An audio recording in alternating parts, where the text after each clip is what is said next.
नमस्कार. माय मराठी स्कूल माझी मराठी शाळा या यूट्यूब चॅनलवर आपणा सगळ्यांचं स्वागत आहे.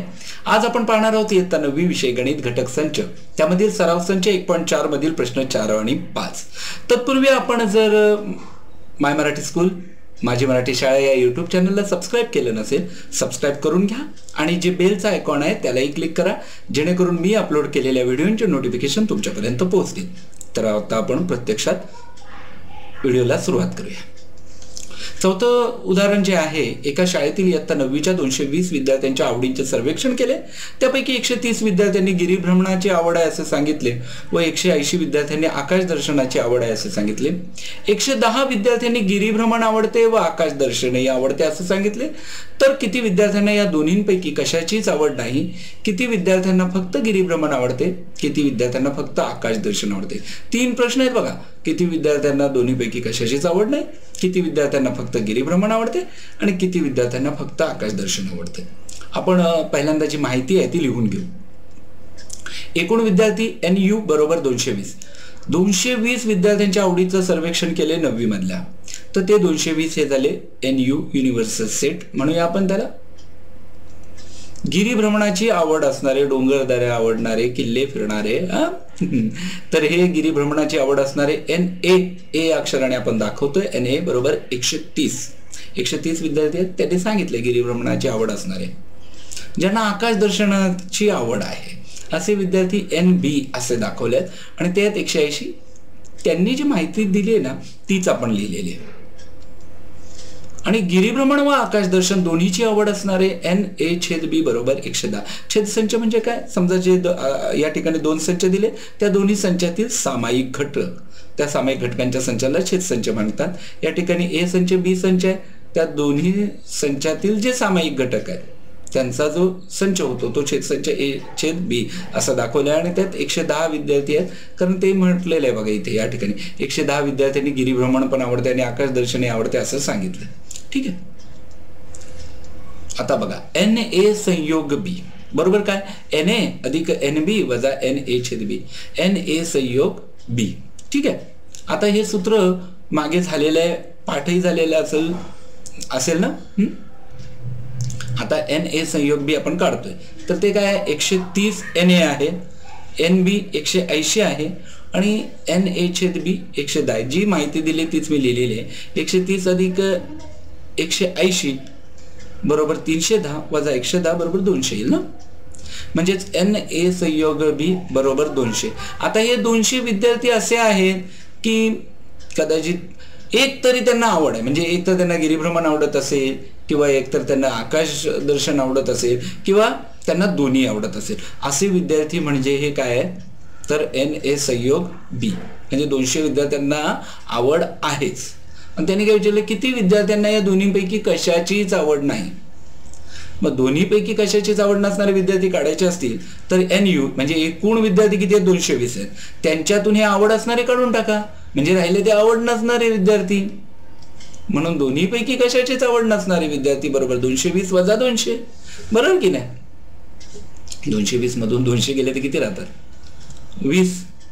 म्हणजे 20 विद्यार्थी आपल्याला असे मिळालेत की त्यांना बाबा कशाचीच आवड नाही. ना त्यांना आकाश दर्शन आवडत, ना त्यांना गिरिभ्रमण आवडत, ना ते आकाशाकडे बघत नाहीत टक लावून काय दिसतंय, कसले तारे दिसत आहेत, ना ते डोंगर दऱ्यात फिरत नाहीत, किल्ल्यांवर जात नाहीत, ट्रेकिंग करायला जात नाही. ठीक आहे. फक्त गिरिभ्रमण आवडणार आहे. 130 वजा 110 बरोबर 20. तुम्ही म्हणाले हे कसं आलं? बघा 130 विद्यार्थ्यांनी गिरिभ्रमण आवडतं असं सांगितलेलं आहे, बरोबर आहे. ते घेतले, त्यातून 110 वजा केले. 110 का वजा केले? तर हे 110 विद्यार्थी काय म्हणतात, मला गिरिभ्रमण पण आवडतंय पण मला आकाश दर्शन पण आवडतंय. पण आपल्याला फक्त गिरिभ्रमण आवडणारे काढायचे. त्यामुळं बाबांनो तुम्हाला दोन्ही आवडतात ना, तुम्ही नको आम्हाला. म्हणजेच 130 मधून 110 गेले, राहिले 20. हे 20 शुद्ध गिरिभ्रमण आवडणारे, फक्त गिरिभ्रमण आवडणारे. तसंच मग फक्त आकाश दर्शन आवडणारे विद्यार्थी, आकाश दर्शन आवडणारे 180 आहेत. एकूण आकाश दर्शन आवडणारे बघा 180 विद्यार्थ्यांनी सांगितलं आकाश दर्शनाची आवड आहे. मग 180 मधून हे दोन्ही आवडणारे काढून टाका 110. म्हणजे राहिले किती? 180 मधून 110 गेले 70 विद्यार्थी असे आहेत की त्यांना फक्त आकाश दर्शन आवडतं. फक्त आकाश दर्शन आवडणारे 180 वजा 110 बरोबर 70. तर हे पहिल्या पद्धतीने आपण उदाहरण सोडवलेलं आहे. आता दुसरी पद्धत वेन डायग्रामच्या साहाय्याने आपण उत्तर काढू शकतो. बघा त्या ही माहिती तर जी आहे तीच लिहिलेली आहे. समजा एक्स विद्यार्थ्यांना दोहोपैकी कशाचीच आवड नाही. 220 विद्यार्थ्यांच्या आवडीचं सर्वेक्षण केलंय. त्यातील एक्स विद्यार्थी असे मानू की ज्यांना कशाचीच आवड नाही. या ठिकाणी तुम्ही कोणतेही अक्षर घेऊ शकता. आता हा विश्वसंच. ए संचात आपण काय दाखवणार आहोत? गिरिभ्रमणाची आवड असणारे. बी संचात दाखवणार आहोत आकाशदर्शनाची आवड असणारे. 110 ते ए पण संचात आहेत आणि बी पण संचात आहेत. याचा अर्थ काय की ते सामायिक आहेत, बरोबर ना. आता ए संचामध्ये 130 वजा 110 बरोबर 20. आता तुम्ही म्हणाल काय 130 विद्यार्थ्यांना गिरिभ्रमणाची आवड आहे, 110 सामायिक आहेत की बाबा ज्यांना गिरिभ्रमण पण आवडतं आकाशदर्शन पण आवडतं. मग 110 वजा गेले 130 मधून की 20 विद्यार्थी असे सापडले की जे फक्त गिरिभ्रमण आवडणारे आहेत. बी मध्ये पण तसंच करा. आकाशदर्शन 180 विद्यार्थ्यांनी सांगितलं आकाशदर्शन आवडतं, पण 110 असे विद्यार्थी आहेत की त्यांना आकाशदर्शन पण आवडतं आणि गिरिभ्रमण पण आवडतं.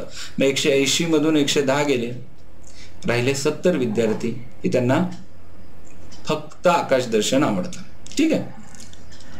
एक्स बरोबर NU वजा NA संयोग B. आता एक्स म्हणजे काय?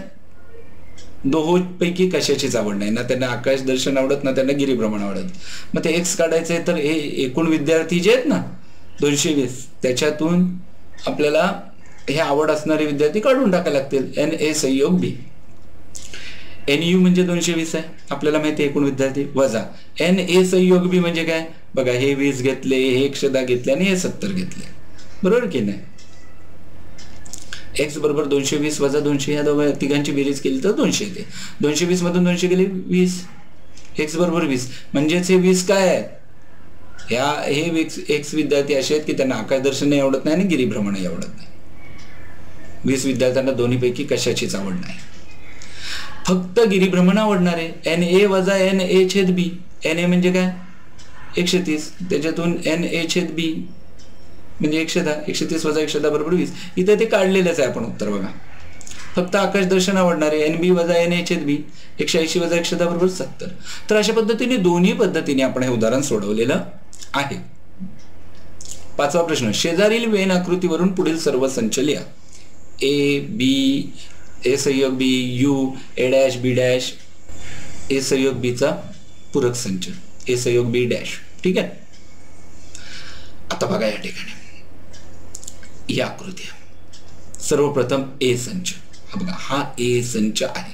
या संचात कोणकोणते घटक आहेत? X Y Z MN लिहून टाकले. काय आहे का याच्यामध्ये अडचण नाहीये.